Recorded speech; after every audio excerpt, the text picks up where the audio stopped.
Mukama waitu w'amaani ntukusiima ekigambo kyawe ky'amaani ekigambo kyawe kikozi ntukusiima bw'embabazi zaawe tukusiima bw'esagama ya Yesu yatuguzire yatuyiha mu busibe bwa Sitaani yatuyiha mu byona ebyali bitusibire kandi yatuleeta mu kumanya n'omu bugabe obuli mu Kristo Yesu.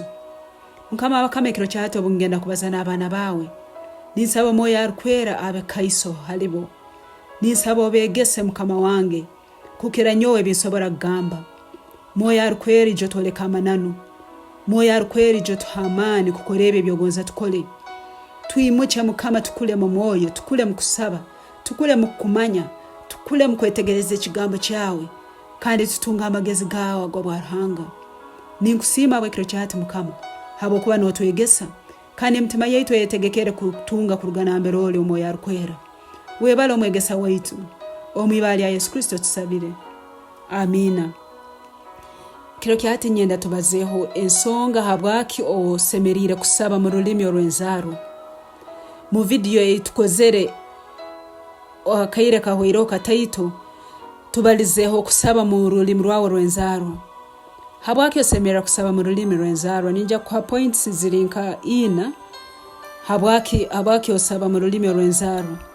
Point eyokubanza itwena twino Omunyanzigwa kobo ojunirwe kobo otajunirwe Sitaani naenda kurwanisa itwe tukajunwa Yesu Kristo akatujuna Baitu ekiti kikumanyisa ngo tutwina Omunyanzigwa Sitaani akarwanisa Yesu naitwe naturwanisa. Paulo akagamba ngo twina Omunyanzigwa kandi twina kujware kyokurwana nabweke kiro kya hati twina kumanya ngo noborabo juniro noborata juniro Omunyanzigwa waitu ni Sitaani kandi twabajuniro twina kumurwanisa. Omuntu watajuniro huo Sitaani asobora kumuleka muhabwo kuba namuhereza musibewe nabweki Sitaani sometimes namuleka nkokwali. Baitu ito twina kumanya amananu ebintu bine bingenda gamba obora hurota kubyetegereza saba moyo arukwera bikusukure habo kuba nyoni sowe gamba tomanyire Baitu moyo arukwera huwa amanyire kusukura amananu obiraba bya mananu omoyo arukwera nuwa kaiso wawe wasoka bikwegesa. Ensonge ya kabiri abakiro bwingi turuga mu maka agatamanyire ruhange emyaka nyingi obora abawazeirwa muzeiro murokole nosanga abayisenkuru itabenyumo okwo bakambaramye ebintu ebitasemerire kandi Bible negamba ngo ruhanga waitu ruhanga wihali ruhanga tagonza mbando tagonza kuraguza tagonza kintu kyona kakabe karomborombo akasobora kutwala ekitini sachi habo kuba ruhanga wihali nawe ko turanturuga mu maka agaramize ebintu ebitali ruhanga w'amani nkimanyisa twina kwegarukamu nkimanyisa twina kwechwaho endaganezi twina kwechwaho byona ebe batwerizeyo kandi ekintu kikora kuraba mu rulimi Orwendagana eze zakozerwe swenkuru obwaraba yagenzera mu mbandwa yahayaba abayijukurube bona mpaka emirembi 10 nkimanyisa neyo akakuhayo nabwe kendagana eze ziyakozera oida kuzicwa mu rulimi Orwaswenkuru yakozeseze kukuhayo mu Sitaani.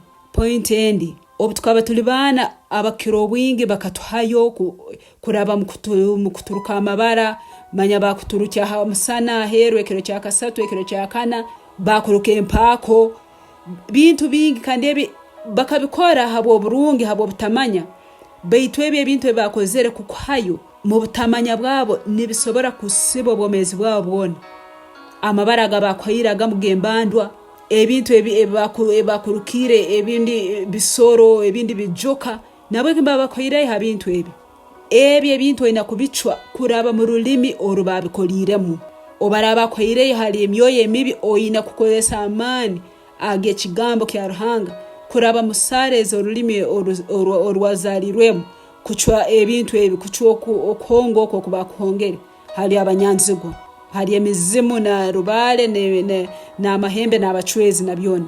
Point ya kuongera yakana amani agamarogo Omunyanzigwa nwagaleta Baitu gakozesebwa abantu omuntu wakunobere obundi mukaso obundi swenkati obundi swento nagena mukoraguza na hayibara lyawo nibabaze ebigambo kuroga kumanyisa kubaze ebigambo nabwe kineyo borano rwandisa amani agamarogo oyina kuchwa ebigambo ebi mu rulimi olw'amarogo gakozerwe. Oyina kuchwa ebigambo ebi kubisazaamu endagaano ezibakolire, emikene ebakuteireho, oyina kugichwa mu rulimi olwo bakozeseze.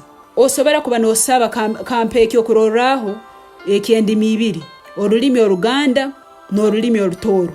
Danieli bwakaba nasaba kumara ebiro 21, Bayibuli negamba owisaza owa Persia akaba kwasire malayika wa Danieli aleme kumuletera okugaruka mu kwesara ye. Ebiikaro ebitukurugamu, ebiikaro ebitwikairemu bina abamasaza. Kukuheki okuroraho kya Tooro ine owisaza rundi abamasaza, abomuirima, abamasaza ababi abasobora kukwata omugisa gwawe, abasobora kukwata omugisa gw'ekayo wanyu kumara n'emyaka 10. Abamasaza abo mbarwanisa amaka, mbarwanisa buli kimu kyona, kulema abantu kukurakurana, kulema abantu abamu baikara mu ndwaire, nosokwekaguza bwaki endwara eyakwasireso ekwasire mugenzi wawo mojo hati nenda kwata n'omwijukuru wa tata wawo. Habo kuba abamasaza abo barumu mbalemesa family egigenda maiso.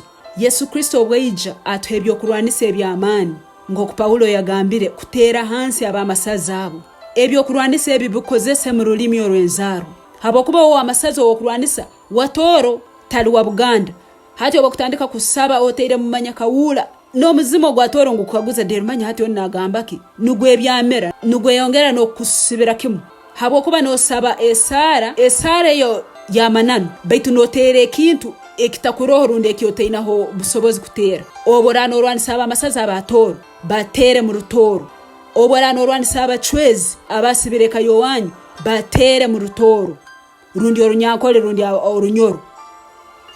Habo kuba ago niga matware gabo obakutandika gamba mukasa takakusibaga takasibaga nakayo wanyu takumanyire no kumanya, tandika kuteera ebintu bino bya sitani mu rulimi orwabyo. Chwendagano mu rulimi Orwendagano zakozerwe. Aroho omuntu oisemu akaba nasabira omuntu kuchungurwa, arumu namusabira mu rujungu. Baitu omuntu onu akaba ino omuzimu ogw'ekiikaro. Omuzimu omuyarkwera yasukuru oisemu ngono omuzimu gubyamire habwaki habokuba ngwefora ogutakura rujungu gwalemera kimu kurugamu obu yahindwire yagaruka mu rulimi Orwenzarwa nubo omuzimu gwatandikira kubaza kandi omuntu onu yamalira achungwire. Ekyo kumalirayo Bayibuli negamba mu kusukururu esura 7 rukara rwa 9 ngumukama waitu akatuihayo mu buli hanga, mu buli rulimi, mu buli bantu okwija kumuhereza. Mukama bwaraba yakwihire iyo akakwiha Tooro rundi akakwiha Bunyoro akakwiha Nkole imuchira kalyawe mu rulimi oro rwa Mukama yakwangiremu osobole kumukugiza. Mukama narole ekitinisa kuruga Tooro, kuruga Bunyoro, kuruga Nkole, kuruga Lango, kuruga Arua, buli omwena naimuchibaralye mu rulimi rwaitu ekikuru muno okuramya mu Kristo, okuramya Mukama mu ndimi zaitu ezenzaro. Mukama wetu abaho omugisa, abahemba bazi zokwega kurwana obulemu buno n'okusingura kuraba mani agesagama ya Yesu. Nimbasaba kusubscribinga hali Rutooro prayers no ku sharinga message yenu mwibali ya Yesu. Amen.